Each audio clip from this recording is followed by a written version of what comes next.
মনের ১২টা বাজিয়ে দিল। মনের ১২টা বাজিয়ে দিল। আমি এটা আপনার মন বা আমার মনের কথা বলছি না। আমি এটা আইএসএল ক্লাবদের যে হোতাদের মনের কথা বলছি। তাদের মনের ১২টা বেশ বেজে গেছে। কেন বেজেছে গতকাল কিছুটা আলোচনা করলাম। তো আজকে দেখলাম প্রায় ১ ঘন্টা আগে আমাদের লালটু বাবু একটা লাইভ করেছেন ইউটিউবে। সেই লাইভটা প্রায় ৩০ মিনিট দৈর্ঘ্য। কিন্তু এটা শোনার মানে ইচ্ছে করেনি। কেননা জানি তো কী বলবে আর কী বা বলতে পারে। আর ৩০ মিনিট ধরে হ্যাজাবে ওই যাই বা বলুক। তো আমি থাম্বনেলটা খুব ভালো লাগলো। থাম্বনেলে লিখেছেন, উনি বাংলায় লিখেছেন, ক্লাবদের লিগ চালানো কঠিন নয়, তো একটা কমা রয়েছে। শুধু কঠিন নয়, কমা অসম্ভবের জায়গায় রয়েছে। তারপর একটা ইংরাজি করে দিয়েছে, ইংলিশে লিখেছে রোমান অ্যালফাবেটে, nothing will work unless unless there is a long term agreement. তো আপনারা নিশ্চয়ই বুঝে গেছেন যে কেসটা কী হয়েছিল, যে ১২ নম্বর নিয়ে এরা হইচই করেছিল। এদের মূল উদ্দেশ্য ছিল যদি ১ থেকে ১১ কোনো মতে পাশ করিয়ে নেওয়া যায়। ১ থেকে ১১তে কী রয়েছে, ওই প্রমোশন, রেলিগেশন আর লিগের মালিকানা কাদের হাতে থাকবে। খুব ভালো কথা। তো এটা আমি আলোচনা করেছি যে ১ থেকে ১১ কিন্তু এআইএফএফের হাতেই নয়। আপনার এআইএফএফ কেন করতে যাবে? একটা চলছিল তো একটা আইএসএল, এদের এতটাই অপদার্থ, এরা চলন্ত একটা সিস্টেমকে এরা ঘাটাতে যেত না, এরা করতে বাধ্য হয়েছিল। এবং কেন হয়েছিল সেটাও বলেছিলাম, এএফসি গাইডলাইনের জন্যই হয়েছিল, আর কোনো কারণ নয়। এবার এরা জানি না এদের মাথায় কী রয়েছে, আইএসএল ক্লাবদের যারা মাথায় বসে আছে, এরা ১২ নম্বর পয়েন্টটা গুজে দিয়েছিল। হয়তো ভাবলো হইচই করে যা হয়, মানে আপনি যদি অপদার্থ হন, আপনি কী নিয়ে হইচই করছেন আপনি নিজেও জানেন না। তো যথারীতি ১২ নম্বর পয়েন্টটা নিয়ে এরা ঘেঁটে দিয়েছে যে তোমরা বলেছিলে কনসোর্টিয়াম করে করবে, চলো আলোচনা করা যাক। এবার কনসোর্টিয়াম করাটা অতটা সহজ নয়। আমি গতকালই শেয়ার করেছিলাম। আবার কিছু স্থানীয় মিডিয়া আছে, তারা বলছিল হ্যাঁ এরা মেনে নিয়েছে, কনসোর্টিয়াম করে এরা করবে, ১২টা ক্লাব ইপিএলের মতন করবে। কান ঢাকলে মিঠুন, কান ঢাকলে আমি তো একবার উঠেছিল, মানে বাংলায় গোটা দেশেই উঠেছিল, সব ছেলে কান ঢাকছে, ও যে কান ঢাকা মিঠুন হয়ে গেছে। মিঠুন হয় পরিশ্রম করে মিঠুন হয়েছে। এখন এখন মিঠুনের সঙ্গে তুলনা করবেন না। এখন মিঠুন বিভিন্ন ব্যক্তিগত কারণে সে আর মিঠুন নেই, সে পাতে বিটনুন হয়ে গেছে। তখন মানে মিঠুন যখন মানে একদম তরতাজা, তখন একটা দেশে একটা চল উঠেছিল, বাংলাতে তো উঠেছিল, লোকে কান ঠান ঢাকতো।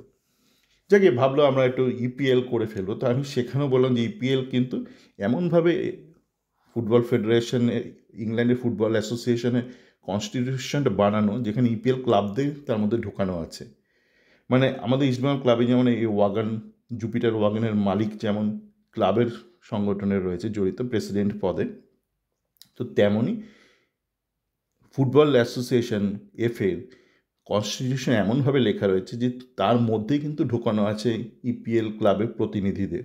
তো সেই তার দরুন মানে আমরা ভাবছি যে ইপিএল ক্লাবরা টাকা দিয়ে চালাচ্ছে, কিন্তু ইপিএল ক্লাবরা কিন্তু সেই ফেডারেশনের অন্তর্গত। তো এই মুহূর্তে কি নিতু এএফএফের কেউ হয়, বা আপনাদের ওই বিজলিবাবু কেউ হয়, মানে বা এই যে রবি বলে যে ভদ্রলোক গোয়ার থেকে লিখেছেন সে কেউ হয় না, হয় না। কনস্টিটিউশনের মধ্যে তাদের ঢোকাতে হবে। তো এবার কনস্টিটিউশনের মধ্যে ধরলাম ঢোকালো, সময় লাগলো কিন্তু ঢোকালো। কিন্তু তাতেও কারা কারা আগ্রহী হবে? কেন এটা দেখুন, এখানে শুধু টাকা দেওয়ার ব্যাপার না। এক তো বলেছি যে সবার হাতে সমান টাকাও নেই, এমন না যে বিশাল টাকা লাগবে। কিন্তু যেটা সমস্যা হলো, ধরুন এই যে ভদ্রমহিলা, কি ম্যাডাম, দিদি, বৌদি আছে মুম্বাইতে, তার ছেলে আছে, সে হাতিপালে তার জন্য কিছু অ্যাওয়ার্ড ট্যাওয়ার্ড পেয়েছে। এরা বা ধরুন আইএসএলের ক্লাবের সো কল্ড কর্পোরেট নেতারা ঢুকলো এআইএফএফ কনস্টিটিউশন, অফিসিয়ালি ঢুকলো। তো সেখানে একটা সমস্যা আছে। সমস্যাটা কি?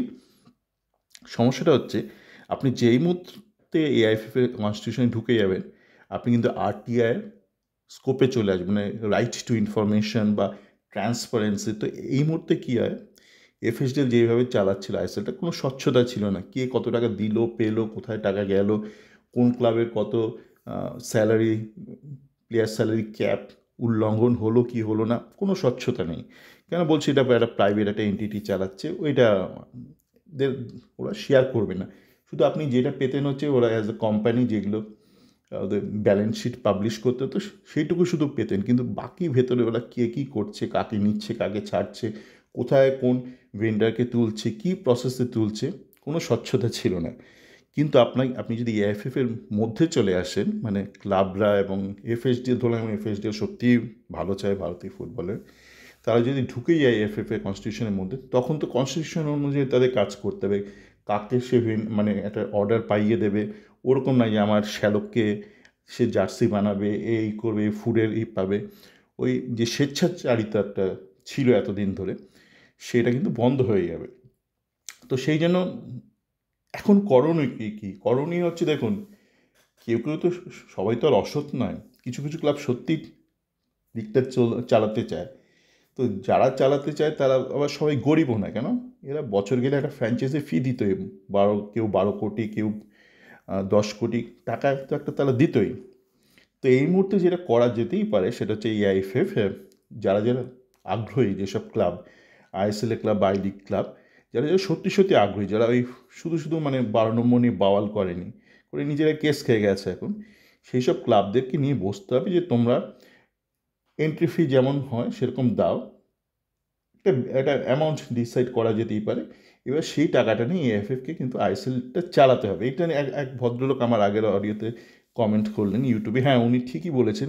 এইটা একটা সম্ভাব্য একটা উপায় যে এআইএফএফকেই রাখতে হবে আপনার লিগের কন্ট্রোলে। কিছু করার নেই, আপনার এটা এএফসির গাইডলাইনে রয়েছে।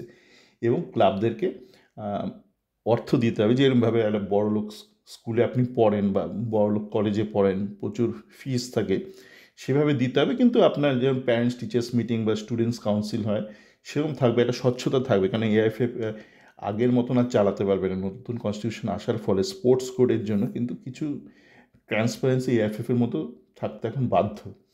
মানে ওই এদিককার টাকা ওদিক হওয়ার সম্ভাবনাটা অনেকটা কমেছে, মানে শূন্য নয় কিন্তু অনেকটা কমেছে।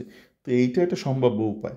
আর আপনারা চাইলে শুনে নিতে পারেন, ওই ক্লাবদের লিগ চালানো কঠিন নয়, অসম্ভবের জায়গা রয়েছে। আমার ভাই ইচ্ছা নেই, জানি তো কোথায় কী আসবে, মানে আপনি যদি আর টগর ফুলের কাছে যান, টগর ফুলের একটা সুবাস আসবে আপনার কাছে। আপনি যদি নর্দমার কাছে যান, নর্দমা আর দুর্গন্ধ আপনার নাকে আসবে। আপনি যদি এখন যেখানেই যান, নদীর পাড়ে সুন্দর হাওয়া আসবে। আপনি যদি ভ্যাটে যান, ময়লার ভ্যাটে যান, হ্যাঁ দুর্গন্ধ ছুটে আসবে। জানার কথা, 30 মিনিট শুনলে কী আসবে, তাই আমি শুনছি না। তবে আপনার যদি মনে হয় শুনতেই পারেন। সবাই ভালো থাকবেন।